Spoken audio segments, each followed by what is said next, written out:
Hello and welcome to the video. My name is That Scuba Diver and this is Age of Wonders 4. Played about 180 hours in this game and I got it about a month ago, maybe a month and a half ago.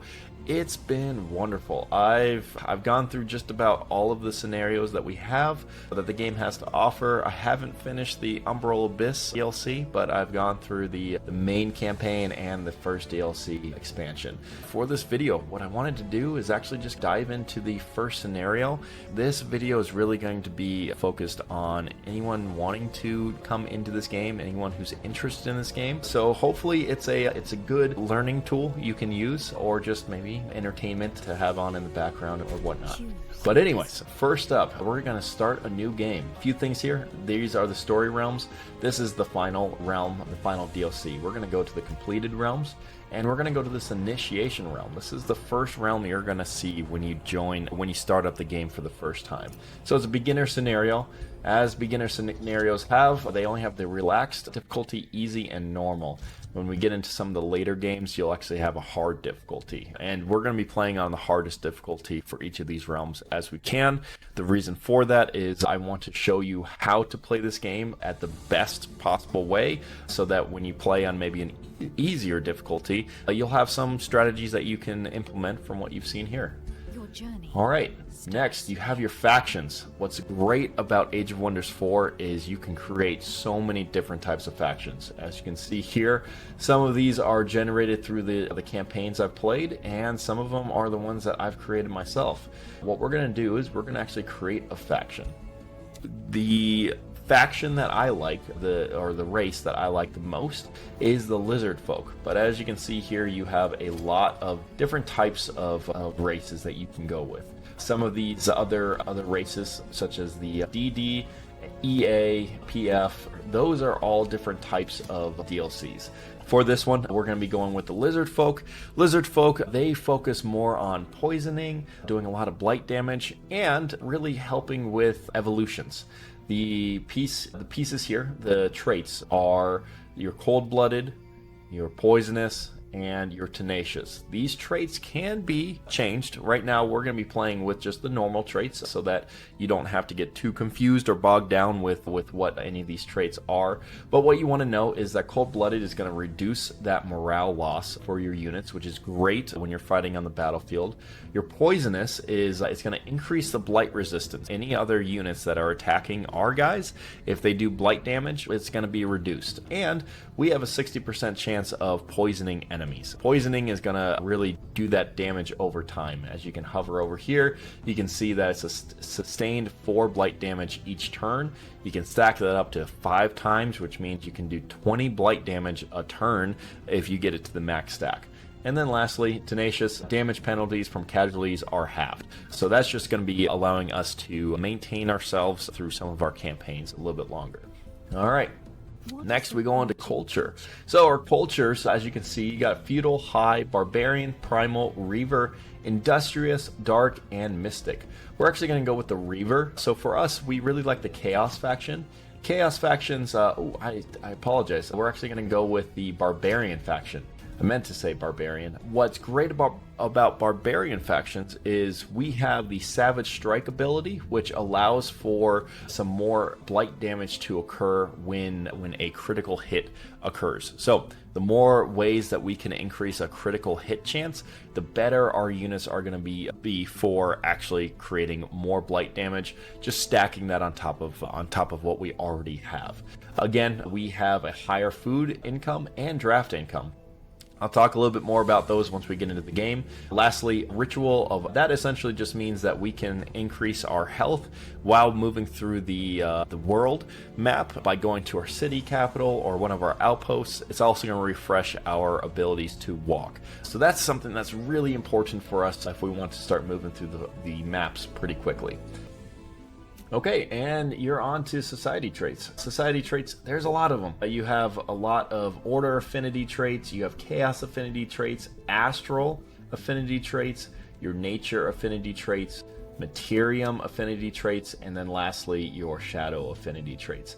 So for us, one thing that I like to focus on is building strong weapons and armor.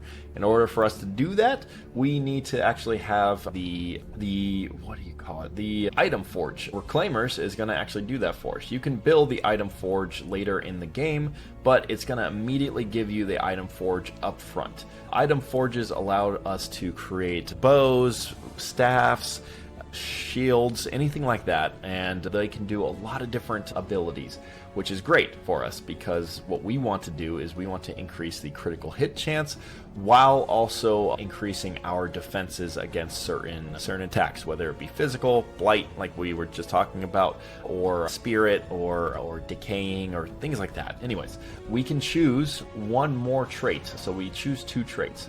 The other trait that we're going to look for is our magic material trait, which is your talented collectors. Now, you're going to actually need to collect this one through some playthroughs, and the reason why is because it has this little icon right here.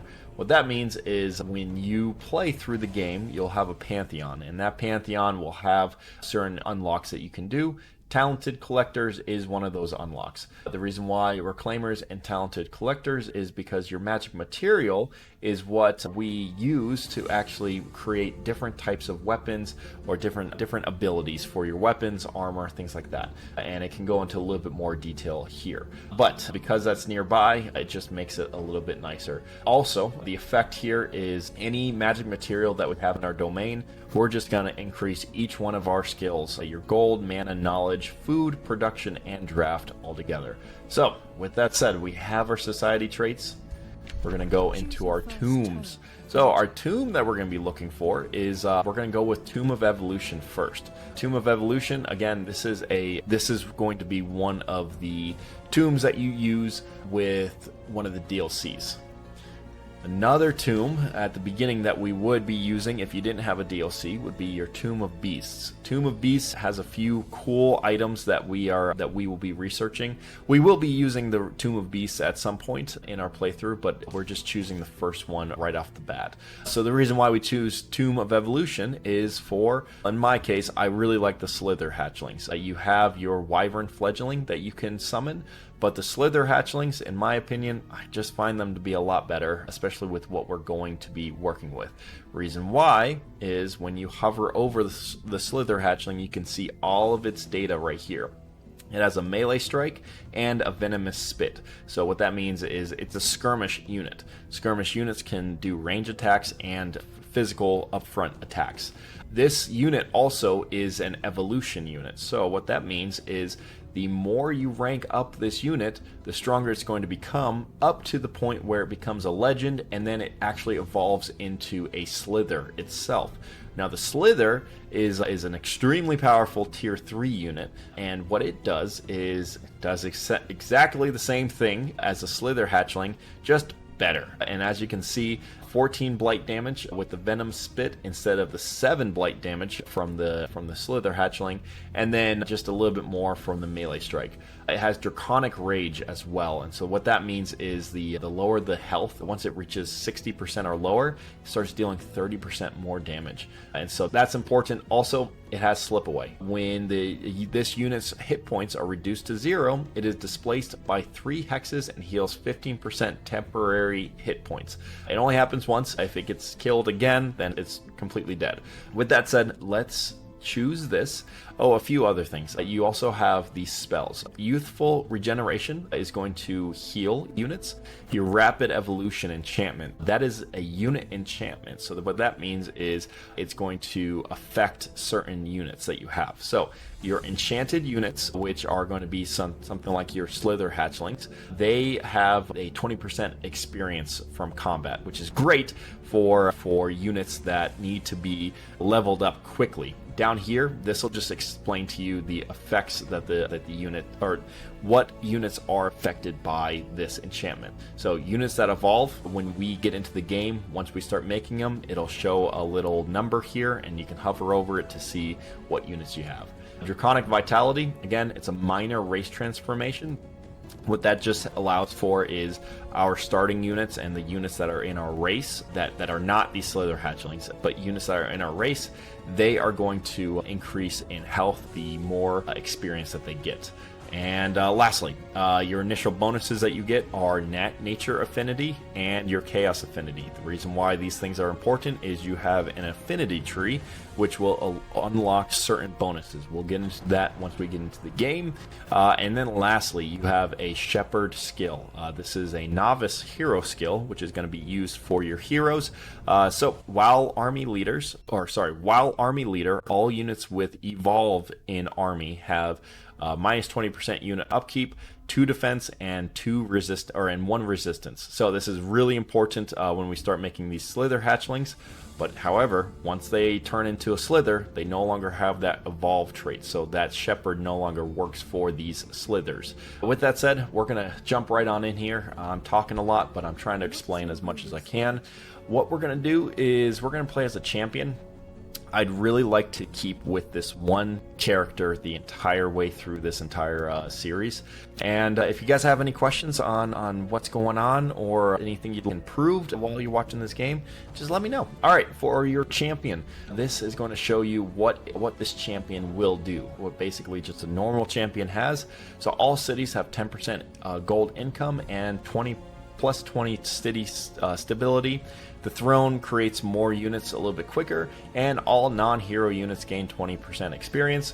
And then we start with 100 relations with free cities. This is good because we have the 20% experience that we're going to be gaining. That's really what we're looking for. All right, let's click that, and voila, here is our unit.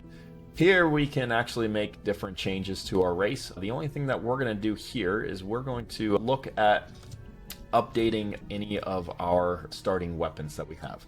Everything with a little wreath, that is going to be something that you can unlock. And so what I would like to play as, let's see, where is it? Pro Master's bow. So this is perfect. What this is, which is a little bit different than the bow, is the Crow Master's bow is actually going to summon a Grim Beak Crow. Grim Beaks are just a tier 1 unit. They're a little weak, but it's a summon, and that's something that's good for us. Our bow, it just shoots, which is super easy. And yeah, we're going to be focusing on trying to make our guy as strong as possible. I think some units are better, some heroes are better at being support units rather than just damage. But yeah, and let's change the name. We're gonna say that Scuba Diver. And race is the Dive Detachment. There we go. Throne City name. Throne City will be Key Largo. Ha. Okay, and last name. Actually, here we go. I think I know what to do. We're going to say Scuba and Diver. Ha! Perfect. Okay, here we go.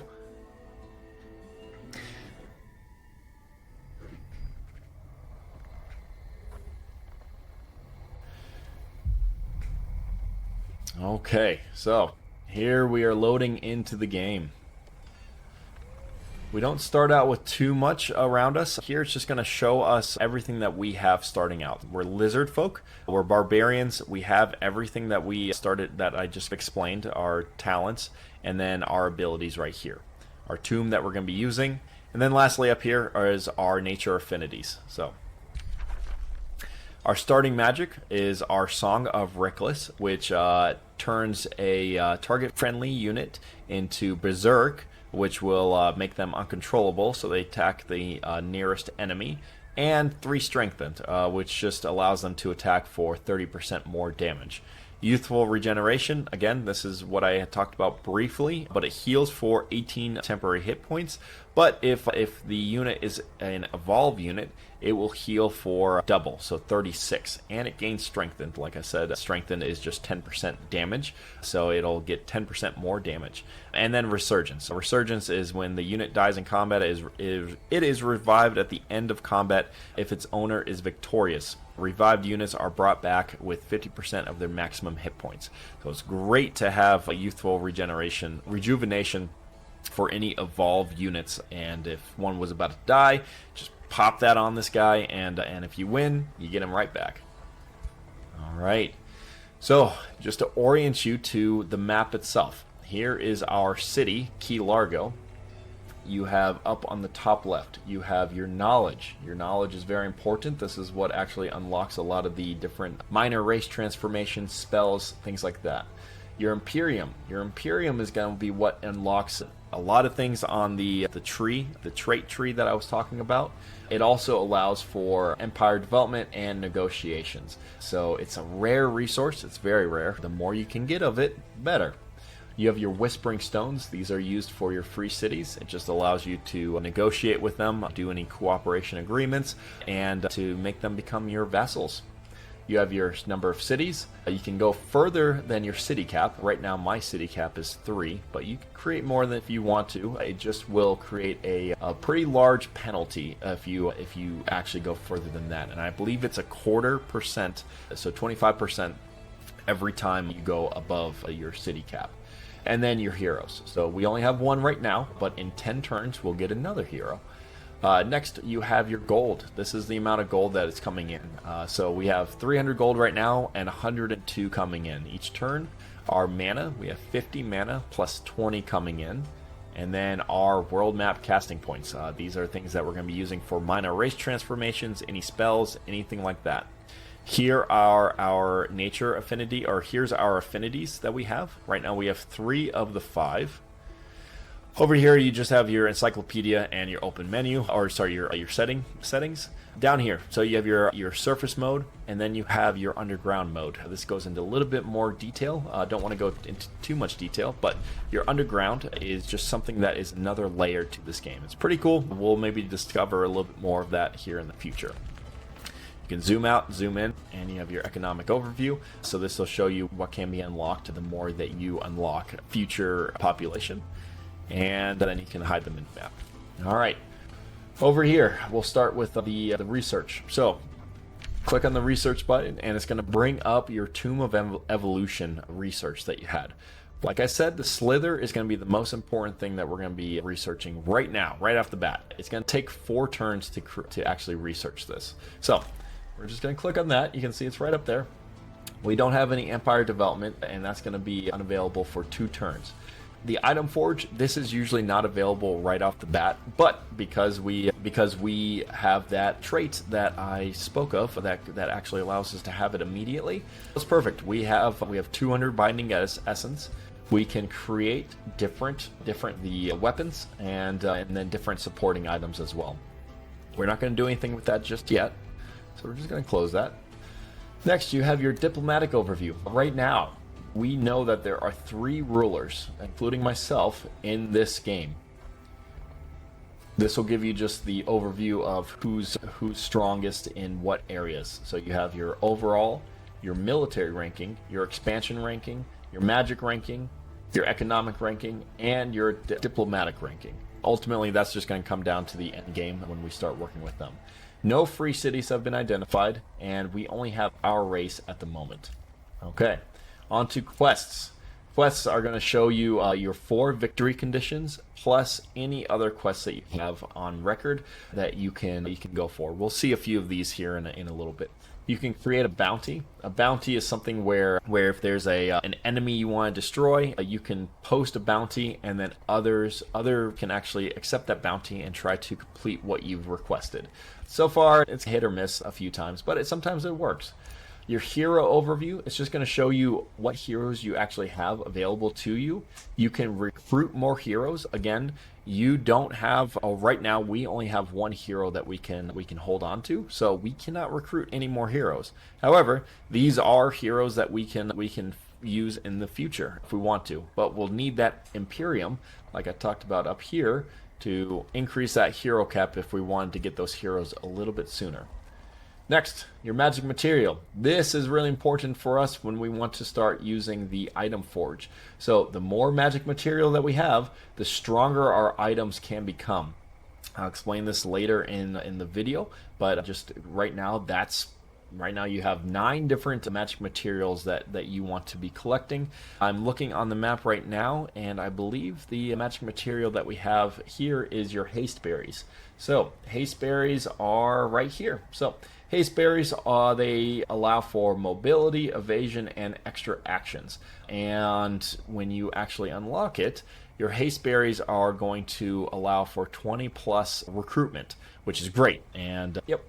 Okay, next is your city overview. This is just something that's going to expand the further that we play. And your armies. We have 2 armies, as you can see on the board right here, and this is just a default number of units that we get. This is a scout, so a scout we're going to want to actually send out on its own to start doing some missions and just looking around and scouting the area. All right, we have, I guess the last one is the Rally of Lieges, but we don't have anything for that at the moment. That just allows us to create more units later on. Okay, that's a lot, but hopefully if you're still sticking with me, we can get into this game. All right, next we're going to be opening up the city tab itself. So here is the city tab. Starting from the top, you got whoever your governor is. If you don't have a governor, you'll see a little plus sign right there. Your food income, production, draft, your city stability, gold, mana, your knowledge, and Imperium. As you can see up here, like for example, Imperium, we're making no Imperium. However, our base Imperium income is 40. So even though this city's not making any, we're still getting some Imperium. Okay, next you have your population. In 2 turns, we will actually increase our population. And if we increase our population, we can then annex one of these little areas right here, which is great. We definitely want to do that. Next is our structures that we can build. Right now we are just producing merchandise, which will give us gold, but we want to produce a few other things. So you have your battle ritual site, your shrine, storehouse, you have your communal tent, your vendor, and workshop. Let's just look at the storehouse real quick. So your storehouse is going to increase your food income, which will mean that you'll get more population quicker. Speeds up city growth. It also unlocks a granary, which is again going to do the same thing, just a little bit more efficiently than the storehouse. This is what the cost is for the item, and the most important piece here is the boost. So what that means is if you create a forester, then it's going to reduce the cost of this structure by 30%. You always want to do this. I would encourage you, if anything, always go for the boosted items first. It's going to save you money, it'll save you time at the very beginning. Once you get further into the game, maybe it's not as necessary, but up front, absolutely want to do this. So what we're going to do is just click on the storehouse. And right now, you see 6 turns. But in 2 turns, we're going to get a population. And what we're likely going to do is maybe create a forester right over here. And we'll get to that here shortly. Next, we want to create a few units. So first up, our Pathfinder. That's probably going to be our most important one up front. The reason why is because it's a scout unit. Scout units allow us to move further, or allow us to see further throughout the realm and to see what's around us so that we can adjust our strategies a little bit more effectively. Let's just click on him. We can hurry the recruitment if we really want to. I don't want to do that. It costs 120 gold. We only have 190. I'd like to save that for a few other things. All right, now on to our armies. So you can click on the scout unit. The scout unit is just going to show our armies right down here. You can put it onto auto explore. You can tell it to just wait 1 turn, or you can have it just camp and not move at all, and it won't make any more icons to say that this unit needs to do something.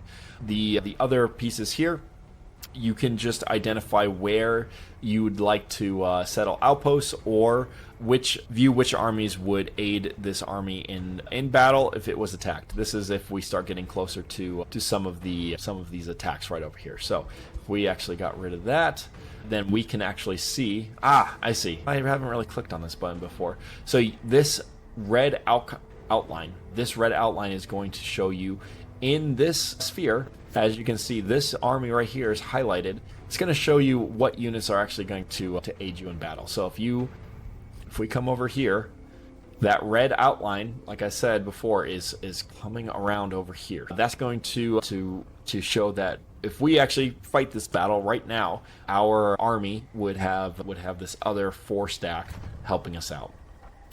I don't think we're going to do that just yet. That's a pretty strong army, especially at the very beginning.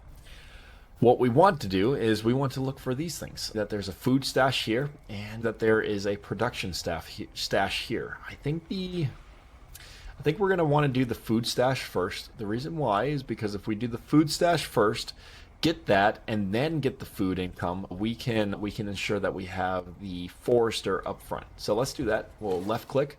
We'll get some food.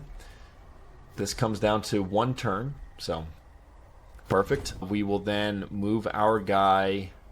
I think we're going to move him closer to, yeah, that's Carrion Bird, Houndmaster, and Slither Hatchling. It's a strong one. These are a little strong as well, but the more fights we do, the better. With that, we're going to move forward towards this unit. We're actually going to, okay, we can't reach him with that. So we're going to stop.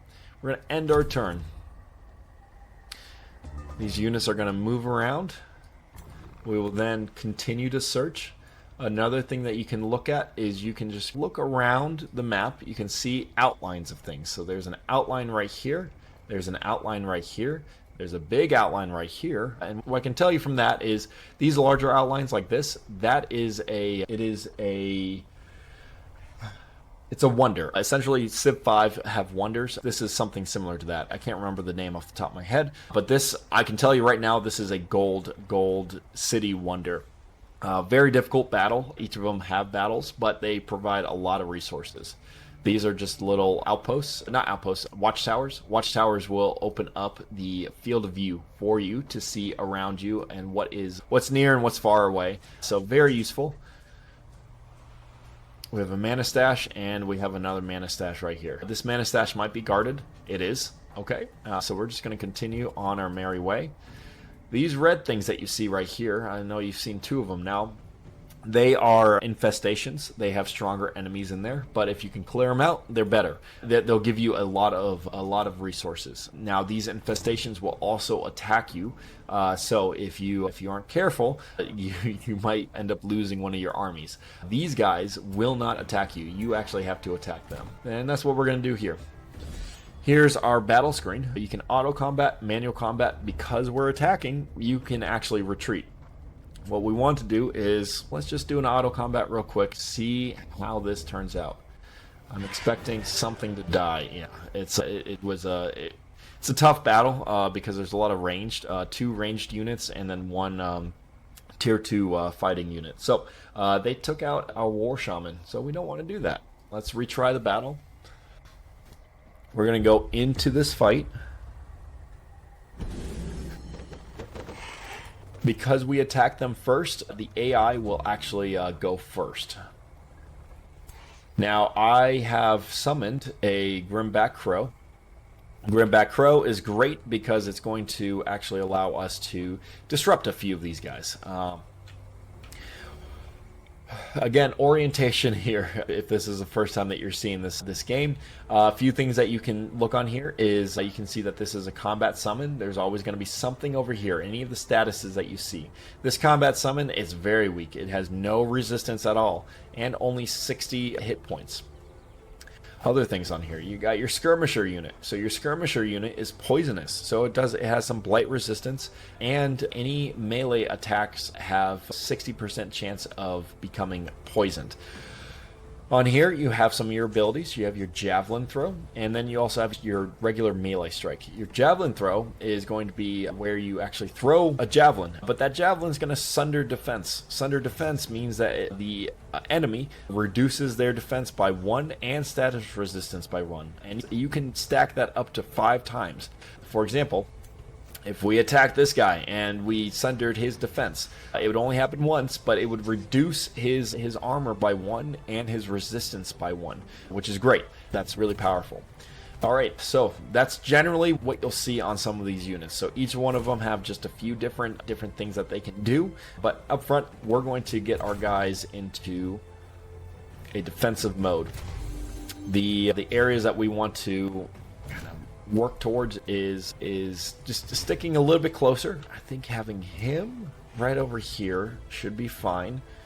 We could have had him run a little bit closer, but that's okay. Let's have you come over here. He's going to go into a warding, which is great. It's going to give us some resistance. We will also have you come over here and sunder the defense of this unit. Great. It grazed him, so it only did half the damage, but that's okay.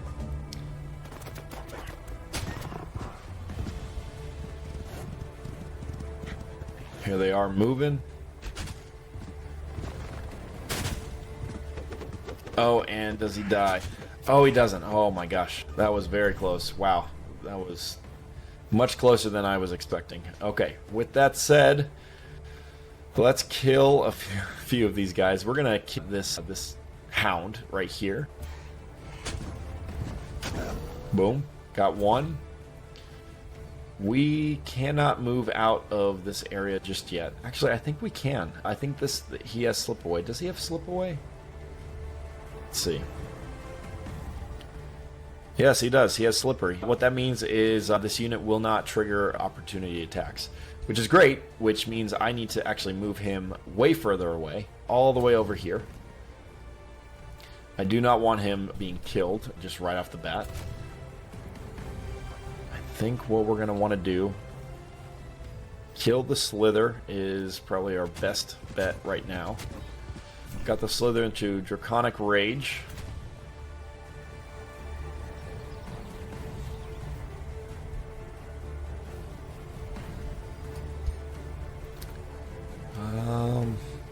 I don't think we're going to do any of the spells. You got spells over here.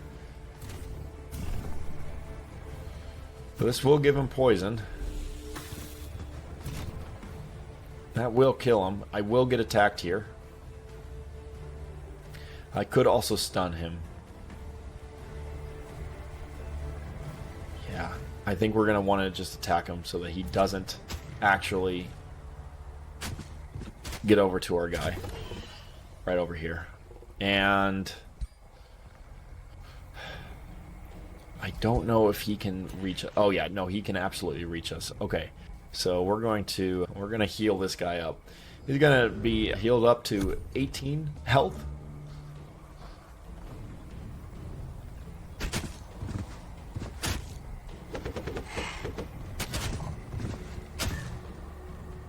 Alright, our War Shaman's going to... Oh, we can't do anything just yet. Let's try to get this guy killed just a little bit. Let me do the Javelin throw. Sunder his defense even more. Boom. Alright, good kill. We're going to do Youthful Rejuvenation. And this will do a pretty good amount of damage. Okay, good. That won't kill him. So the further we do damage to these guys, the less that they're going to actually be able to hurt us. So now they can only do 16 damage. I think they were doing a little bit more than that, but because we've hurt them so much, there's only one of them left. All right, and so I'm not going to use any of our spells just yet. See what he does. Okay. And that should be enough. Good. Hey, we had a better outcome than what the AI thought we could do. Now you can see on here some of our units leveled up, and our hero specifically leveled up, which is great. We got some more food in the population, which means that we can now click on one of these icons that are surrounding our city. We do want to get the haste berries, but we can't just get them just yet, because if we clicked on them, our haste berries are actually occupied. So we will want to kill this unit here shortly. Like I said with the storehouse, in order for us to get a boosted storehouse, we need a forester. With the forester, there are pastures. Pastures are these little sheep that are right there. Pastures are going to give us some extra income with the food. And then our forester also gives us some production. So let's click on that. We go back to the storehouse, and you can see now it's, instead of 5 turns, it's 3 turns, which is great. We're going to level up our unit, our hero. You have a few warfare level ups that you can do. You have battle magic that you can upgrade, and then support.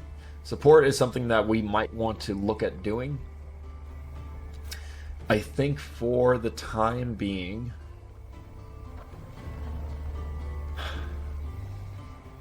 We either make him a support carry, or we make him a very strong, formidable hero that does a lot of damage. And I think for me, I like doing more damage, but at the same time, when we look at the support carry on here, you have your Shepherd, which we talked about a little bit. So you have your Evolve. That's going to allow for units to actually make it to the next rank a little bit quicker. Sorry, the Shepherd is going to have them cost less. I'm stumbling over my words. Your Experienced Leader, that's going to allow for folks to increase their experience a little bit quicker. And Endurance Training, that's pretty good. That's helpful. I think we're going to do Restore. I think we're going to actually do that. We're going to make him a support. We're going to move him back into our zone of control for our city. As you can see down here, you got these yellow bars that represents their health being coming back. Once we go into here, their health is coming back a lot quicker. Okay, we're going to end our turn. All right, we got another scout unit. We're going to go over here. All right, so this is actually covered, so we can't actually attack that just yet. That's fine. He'll keep going the way he needs to go. This is going to be a tough fight if I was to take it on just right now. So what I'm going to do... Oh, we got more food right away. So let's look. Workshop needs a farm. Vendor needs a farm. Your shrine needs a quarry, and the granary needs 2 foresters, and our battle ritual site already has a forester, so it's boosted. We have a decent amount of income. I'd like to get some more, so I think a farm.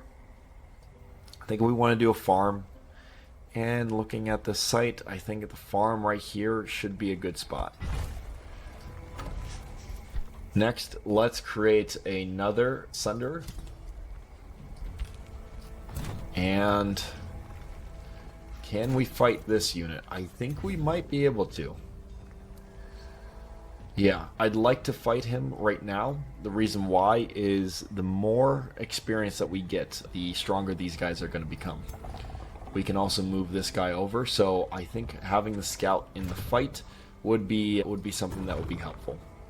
Let's have him actually in the army itself too. Okay, let's see what it turns out to. Oh, okay, no, we took him out pretty easily. A few of the guys leveled up.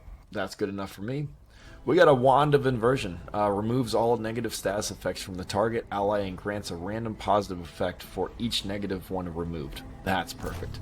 So we're going to move him onto our guy. So we're going to move him right there, confirm, and close. Okay, and that'll be fine for what we have right now. We're going to end our turn. We found a free city, Dawnspear. Dawnspear is one of the free cities that we can give our Whispering Stone to. So we're going to do that. We're going to get a Pact of Cooperation in 8 turns, which the Pact of Cooperation will be right here. Your Pact of Loyalty will be right here, and then ultimately your Pact of Vassalage.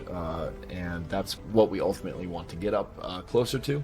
You can boost that allegiance by the 40 Imperium, but we're not going to do anything with that just yet. Right now, we just know that thing is right there, and that is perfectly fine. Alright, so let's move our unit just a little bit further down.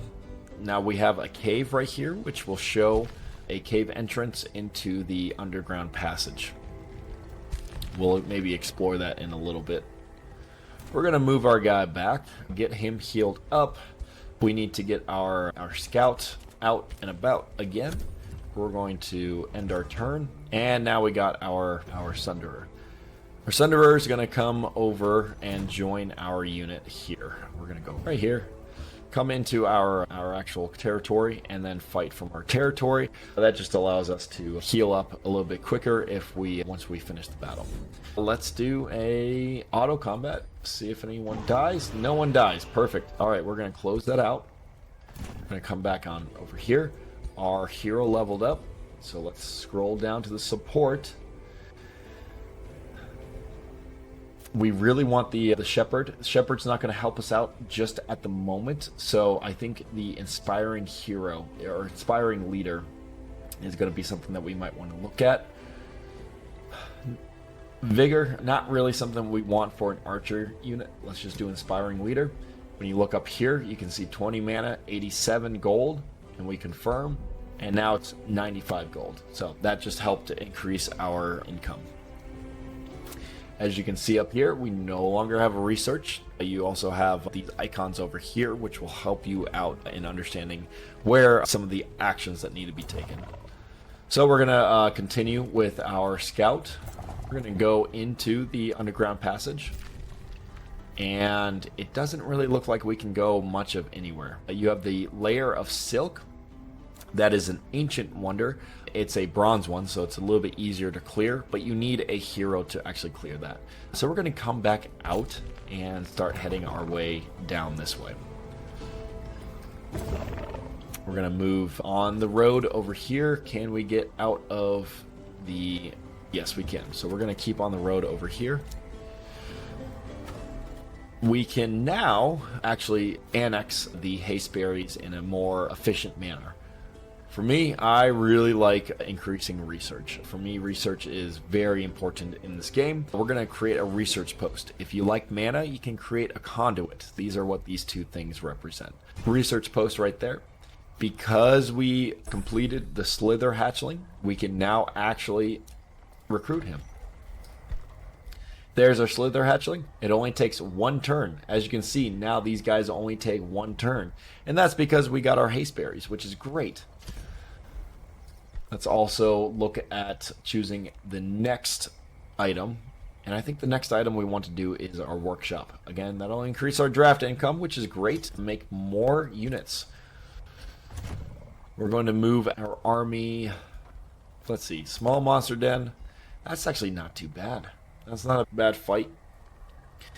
Now that we're looking at some of the monster dens, let's actually go over to the Empire Development. The Empire Development, it's a lot to look at right now. There's a lot of things branching out through here. But all you really need to know is the more affinities that you have and the more diverse affinities that you have, the more actions or abilities you have open to you. You have just your general affinity, which is going to increase over time. That's going to give you a lot of these different abilities, ultimately ending with some of the stronger ones. Right now, our strongest affinity that is not general is our nature affinity. So we're quickly approaching our fruitful integration and going into increasing in farms, getting different units later on in the game. Very helpful. The one that I'm looking at for the Chaos Affinity is actually the first one. Chaos Empire, or they called it Call of Chaos. So defeating an infestation grants you a unit based on the infestation defeated. It looks like in 4 turns. Yep, in 4 turns we'll be able to click on that. Which means when we clear this monster den, we will actually be able to get a unit based on that clearing that we did. And given that there's another one down here, that would be a great time to clear it. But what we're going to do is we're just going to start cleaning up some of these units around here. Alright. We got the haste berries. Haste berries is going to give us a unique global effect. Founding, migrating, and absorbing cities takes -2 turns. Great. That's going to just make our time creating new cities a little bit easier. And then this just says that there is a small monster den over here.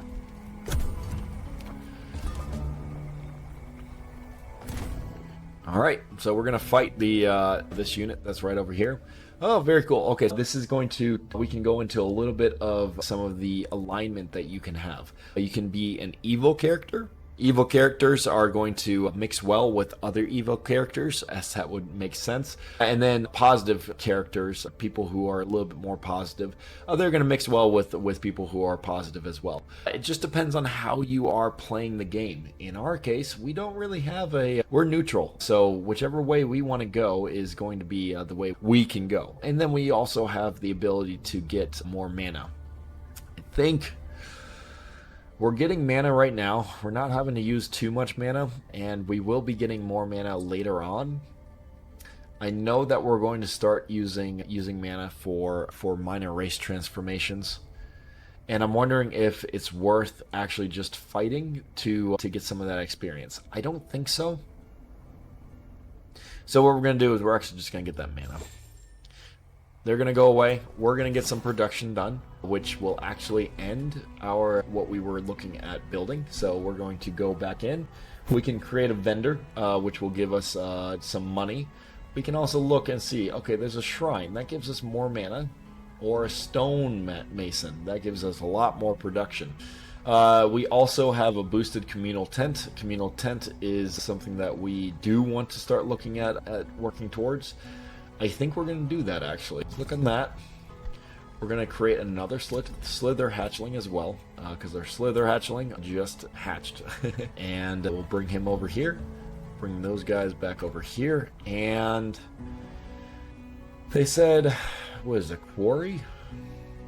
They need foresters. They need quarries. Okay. Here is a few things. Your iron depot deposit. That is going to give us some production. If you create a quarry, that gives us extra production. You also have a gold vein, which gives us gold. There's a few things that we can do here. If we want to focus on creating gold, then we would want to build a mine.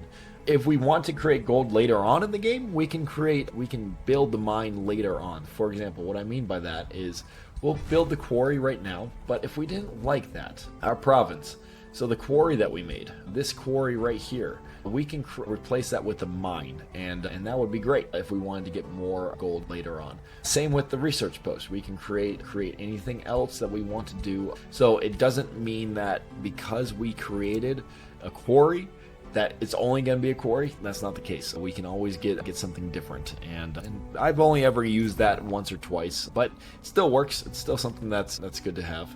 So what I'm going to do is, oh nice, okay, so there's a production sash.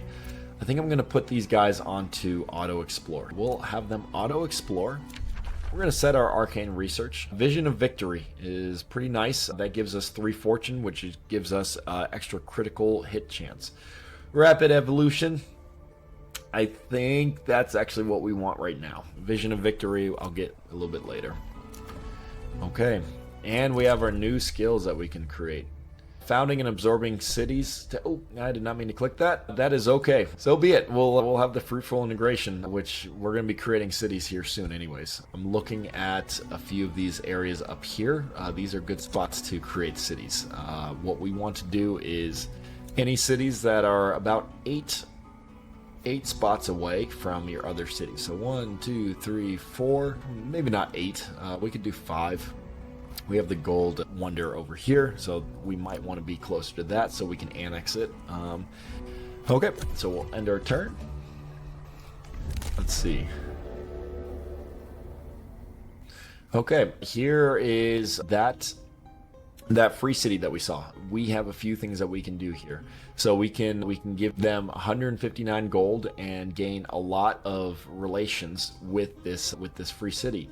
We can give them a little bit of gold, get some relation, and we can just not be good to them and actually make them pretty mad. In this case, I think what we're going to want to do is actually just make them a little bit happy with us. So we'll give them some gold. Okay, I'm waiting on this affinity the chaos affinity to kind of proc. What we're going to do is we're going to come up to here. We're going to take out one of our skirmishers. We're going to bring in the other skirmisher. And we'll click OK. We're also going to go onto here. Great. Okay, so we met one of our other units. Sinrin greets you cautiously. So Sinrin, as you can see on here, they have some astral affinity and shadow affinity. They're interested in hasteberries, yeah, and gold. Okay, revolutionary diplomat. So, yeah, so they like people who have vassals. They don't like people who have a large domain, and they don't like empires that trade grievances. So they're pretty straightforward. I guess send them a welcome gift.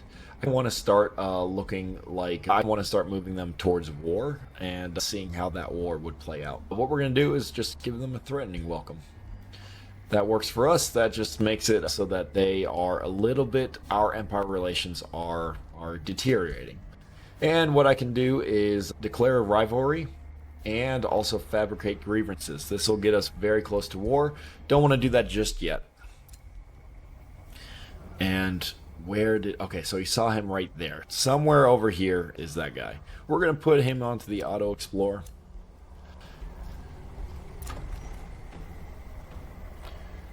Okay. And last few things that we can do. Let's create the vendor. Let's again create the slither hatchling. We'll also do a war shaman. And that'll be that. Okay, we've made it through 7 turns. I'm going to end the video here. We've got about an hour on recording. I think we're going to be about 40 minutes on the video. But I hope you guys are learning something, and I'll see you guys in the next video. All right, bye.